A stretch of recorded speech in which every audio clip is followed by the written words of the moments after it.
Ito nga bang si Stephen Holt ay posibleng i-trade dito sa San Miguel Beermen? Ito ay isa doon sa mga balitang kumakalat ngayon. Dahil dito sa napapabalitang magkakaroon daw ng revamp sa Barangay Ginebra.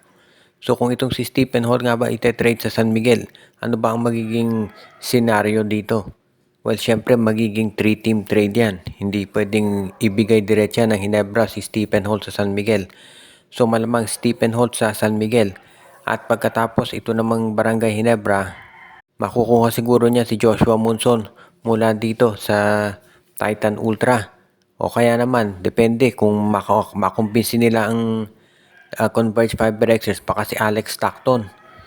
Baka yan ang maging palitan. For example, kung ang third team dito ay Titan Ultra, sa San Miguel si Stephen Holt, si Joshua Monson dito sa Barangay Ginebra, at ito namang Titan Ultra, merong makukuhang player yan mula dito sa SMB, baka si Wamit Yongson. Kung Converge naman ang kakausapin nila, ibang player naman ang mapupunta dyan. Ngayon, kung ikaw ang San Miguel, ba't mo naman kukunin itong si Stephen Holt? Unang-una, itong si Stephen Holt, 6'4 yan, na naglalaro usually small forward sa Barangay Ginebra. Pero kaya din ni Stephen Holt na mag-point guard dahil nung yan ay nasa Terra Firma, siya nagbababa ng bola doon kasama ni Wamit Yongson. So pwedeng yan ang maging future point guard ng San Miguel Beermen, at syempre maganda yan kung si Stephen Holt mapunta dito sa San Miguel dahil alam naman natin magaling ito na player, at syempre malaking maitulong yan dito sa San Miguel Beermen, lalo na pagdating dito sa pag-orchestrate ng kanilang mga ginagawa na mga laro. Kaya ito pang si Holt, alam din natin, clutch player yan. Kaya magiging maganda laro nito si Stephen Holt kung siya ay mapupunta nga talaga dito sa San Miguel Beermen. Kaya ito talaga yung isang trade na pwedeng porsigihin ni Coach Leo Austria. Ang Meralco import na si Ismael Romero ay parang wala daw, sabihin na nating remorse dito sa nangyari sa kanila nitong si Mick Pinisi. Base dito sa mga online mga investigation na nangyayari ngayon dito sa insidente, hindi daw mag-a-apologize itong si Romero. Kahit na sinabi ng kanilang coach na si Luigi Trillo na dapat ang mag-apologize si Romero doon sa nangyari. Mukhang paninindigan ni Romero yung ginawa niya. Kaya ngayon, ang mako-question dito, ang malalagay dito sa highlight ay ang PBA at ang Meralco Bulls. Kung hindi mag-a-apologize ito si Romero, ang tanong ngayon ng mga fans, bakit ito pinayagan ng PBA na maglaro at bakit naman ang Meralco kinuha pa itong import? Kaya yan ngayon yung masasabi nating hindi maganda dito sa imahe ng PBA at ng Meralco. So mukhang kinakailangan siguro pag-isipang mabuti ng PBA kung ano ba ang nararapat ditong gawin.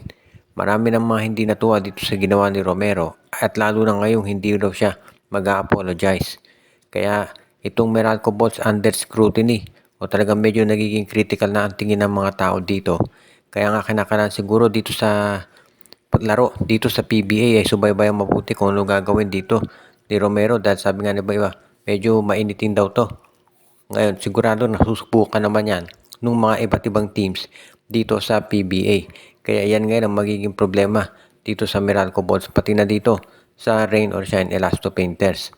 Dahil alam natin na si Demusis nagdaro dati yan dito sa ROS, at sinabi nga ni Bob Belga na magiging interesting yung laban ng Rain or Shine pati na ng Meralco. Kaya kung ikaw naman itong Meralco Bulls, kinakailangan siguro pag-isipan mabuti kung tama ba itong ginawa nila na pagkuha dito kay Ismael Romero. At kung ikaw naman itong PBA, syempre tanong, bakit nila papayagan na maglaro ang nasabing import dito sa liga? Ito nga bang si Greg Slaughter ay susubukan ng TNT Tropang 5G na makuha nila? Dahil sa ngayon, ito si Greg Slaughter talagang alam natin na pinupursige yan nitong Titan Ultra na mabigyan ng kontrata. At si Greg naman, inamin niya gusto niyang bumalik dito sa PBA. Tumanggap na nga ito ng tinatawag na pay cut, mas mababang sahod, para lang patunayan sa lahat na kaya niya na maglaro dito sa PBA. So tignan natin. Pero ngayon ito TNT Tropang 5G, isa doon sa mga teams na interesado na makuha itong si Greg Slaughter. Dahil alam natin na medyo nahihirapan silang kunin to si Stan Hardinger dahil yung rights niya hawak ng Terra Firma. At ang Terra Firma naman, syempre, farm team yan ng SMC. So kung sakasakali nga na itong si Greg Slaughter ang subukan nilang kunin, mas madaling makausap siguro Titan Ultra dahil to independent team. Yun nga lang, sino naman kaya hihilingin kapalit ng Titan Ultra para dito kay Greg Slaughter? Yan ngayon yung usap-usapan ng mga fans dito, pati na dito sa PBA. Kung tignan natin, kung magagawan nga ng paraan ng TNT na makuha si Slaughter. Kung makukuha nila itong si Greg Slaughter, yan pwede nilang pantapat kay Junmar. Kaya yan talaga yung inaabangan ng marami na mangyayari. Yun ay kung papayag itong si Greg Slaughter na maglaro sa TNT. Pero sa sitwasyon ngayon daw, parang kahit sinong team, maglalaro na itong si Slaughter. Kaya ikaw naman ang TNT, dapat siguro pag-isipan mabuti kung ano pinakamagandang gawin dito sa sitwasyon na yan. At marami naman pwedeng mangyari dito sa sitwasyon kay Greg.